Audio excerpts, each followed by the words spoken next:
you so much for taking the time to tune into my channel today. Today I'm just going to do a brief message of encouragement and also kind of reflecting on communion a little bit, since this is the first video I'm putting out for the month. So if you want to grab your communion elements, feel free to do so. I'll do that at the end of the video. But before I go any further, let me open up in a word of prayer. Heavenly Father, I thank you, Lord, for this opportunity to share your word with people over social media. I pray, Lord, that everybody watching this, Lord, is edified. Lord, you just stir our hearts in the faith, Lord, as we have entered into this new year, Lord. Help us to walk in greater and greater and greater and greater levels of communion with you, Lord Jesus. And I pray, Lord, this message goes forth clearly, Lord, and that I speak what you would want me to speak, Lord, and that everybody watching would be edified and that they would live a life glorifying you more and more, Lord Jesus. We give you the praise, the glory, and the honor. In your name we pray, amen. So I want to start off in Proverbs. If you turn with me to the book of Proverbs, if you have your Bible handy, if not, that's okay. But Proverbs chapter number 3, I want to look at verses 5 and 6 here. It says, "Trust in the Lord with all thine heart, and lean not unto thine own understanding. In all thy ways acknowledge him, and he shall direct thy paths. Be not wise in thine own eyes. Fear the Lord and depart from evil." So you might ask, what does this have to do with communion? This has everything to do with communion. Because, this is talking about keeping the law here in chapter 3. In the beginning, it actually says, "Forget not my law," in verse 1 of Proverbs chapter 3. And, it is impossible in our own strength and ability to keep God's law, according to, the Ten Commandments. It's impossible. Even at our bestest of days, we still fail. We still fail in our own strength. That's why we need to be walking in a communion, a daily communing relationship with God through Jesus Christ. Because Jesus Christ alone, he fulfilled the law. He fulfilled the law. So we can praise God because we don't have to worry about keeping the law in our own ability. We inherit the righteousness of Jesus Christ. Now, that doesn't mean that once somebody becomes a born-again believer that they go out and, they just repeat the sinner's prayer and then, they can go and do as they please. No, that's not it at all. Salvation empowers us to live a Christian life. Every day you're supposed to change and transform, and the more you spend time with God, the more time you rest in his presence, the more and more he will transform you. And that's what it's about, because God desired intimate relationship with mankind from the beginning. And it's so important that we realize that. So, when you commune with God every day, you learn to trust him. When you're in a relationship with God, you learn to trust him. Just like when you're in a relationship in the natural world, maybe with, for example, a significant other, everybody that's married at least dated for, a couple of years or whatever, and were engaged for maybe a year or whatever, and got married. During the course of dating, you build trust. You build trust, and that trust is to be built. The more you commune, the more trust is built. It's the same thing with God. We have to learn to truly trust him. Because, sometimes, so often in the Christian life, we just want to go and do our own thing. We think we know best, but God knows what's best. We need to really submit to God's will for our lives as believers, because so often we want to have things our way. We want to have things in our time. But his ways are above our ways. So when you commune with him daily, you will be able to live in that trusting relationship, that rest that he gives us through Jesus Christ. So don't lean on your own understanding when you're trying to live your life as a Christian. Know God through his word. Know God through his word right here. The more you know him, the more you will be able to see things from his perspective, and not everything's going to make sense. There's going to be some things that we don't know the answer for why they happen, why this happens on this side of eternity. We are just instructed to obey God's word and walk in a relationship with him and preach the gospel, fulfill the Great Commission. So, don't always try to get bent out of shape over trying to figure out why this did not happen. Realize that God's ways are so much above our ways.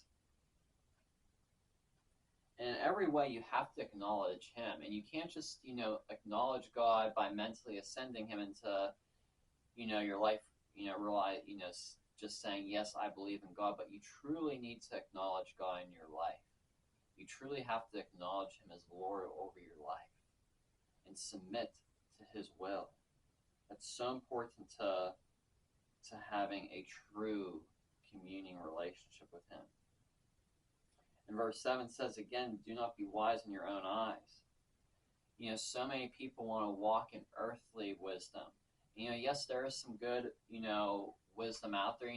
For example, someone can go to college and get an education. Maybe they want to be a doctor. They want to, be a medical doctor. They go and they gain education. It's worldly education, yes. It's worldly education, but it is to help them fulfill what they believe they are called to do.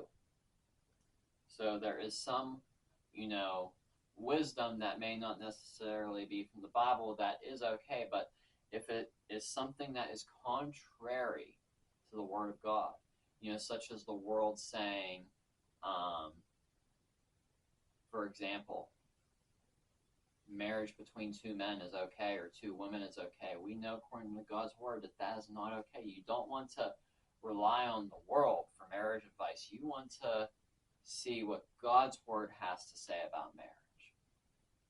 I think, if people really stuck to God's word when it comes to marriage, we wouldn't have the problems that we have today. And not just marriage, but also family values.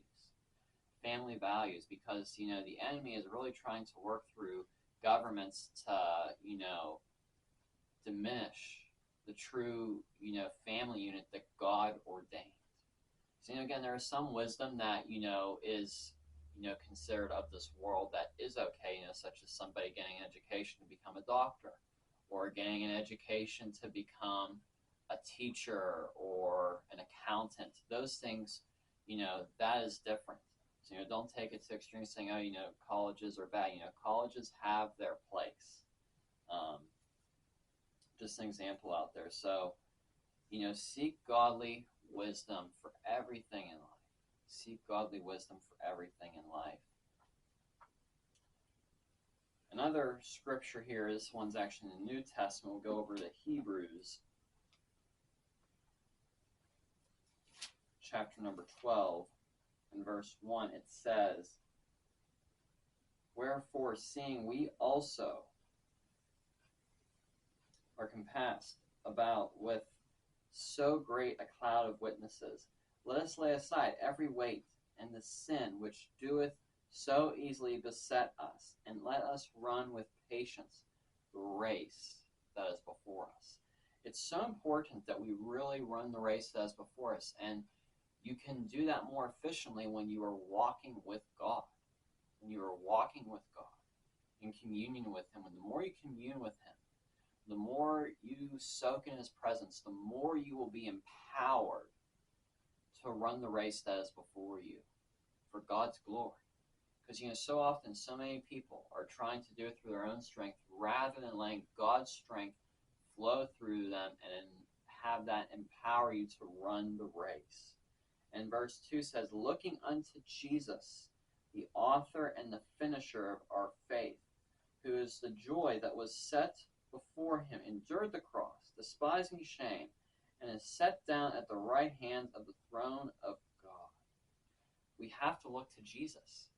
And he's the one who fulfilled the law. He is the one who strengthens us.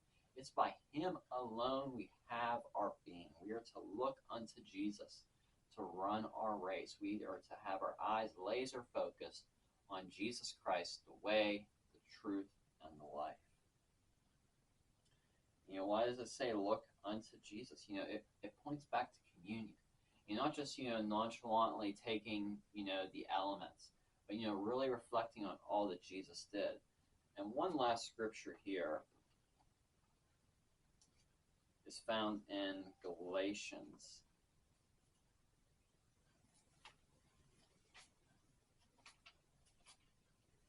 chapter number 5, verse 25. It says, if we live in the Spirit, let us also walk in the Spirit. And, I believe that's something that's so important for this year, is we need to be people who are truly walking in the Spirit of the Lord. And, so often there's so much carnality that has invaded the church. Being okay, with certain sins, being silent on certain things in the church. We need to speak and proclaim God's word. We are to be the salt of the earth. And we are to be led by the Spirit. Now, that doesn't mean, we beat people down that are walking a sinful lifestyle. But no, we show them the love of God, but we also tell them the truth in love. There is a balance. Because so many people, they beat people down with truth, but they don't express any godly love. There is a balance with both, and realize that God's love is a holy love.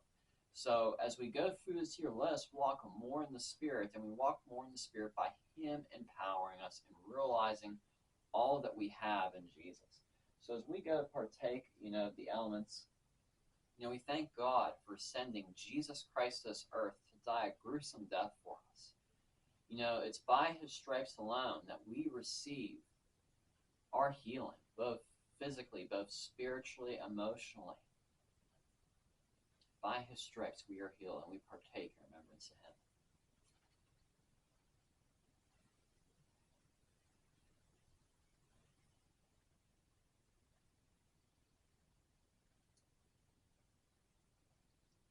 Him. And also we can be thankful for His blood that washes us of every sin. You can tell people there is nothing in one's past that is too powerful for the blood. The blood is still as powerful today as it was back then. The blood hasn't changed. So thank you, Jesus, for your blood. Let's partake in remembrance of Him.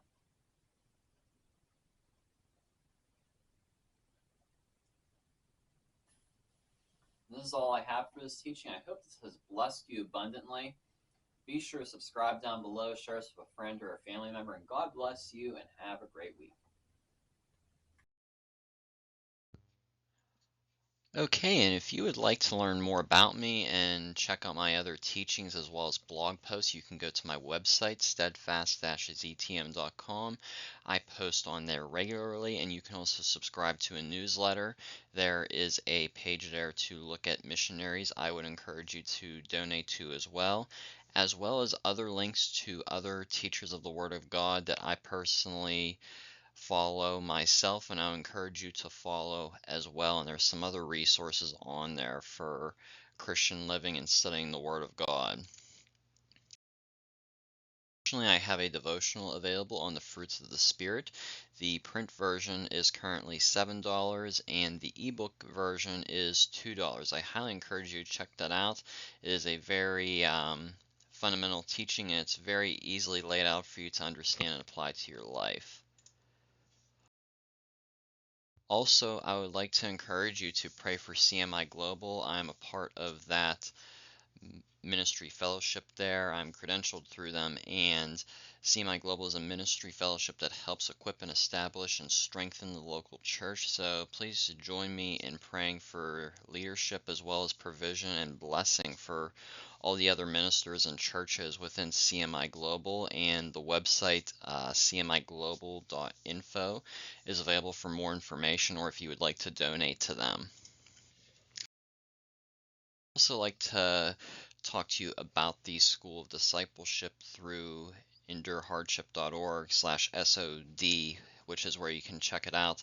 I attended this program, and I'll be a graduate of this two-year program as of May, at the end of May 2023. If you are looking for sound Christian teaching and discipleship, I highly encourage you to check this program. You can do it from anywhere. They do weekly Zoom meetings for you if you enroll, and the teachings are awesome.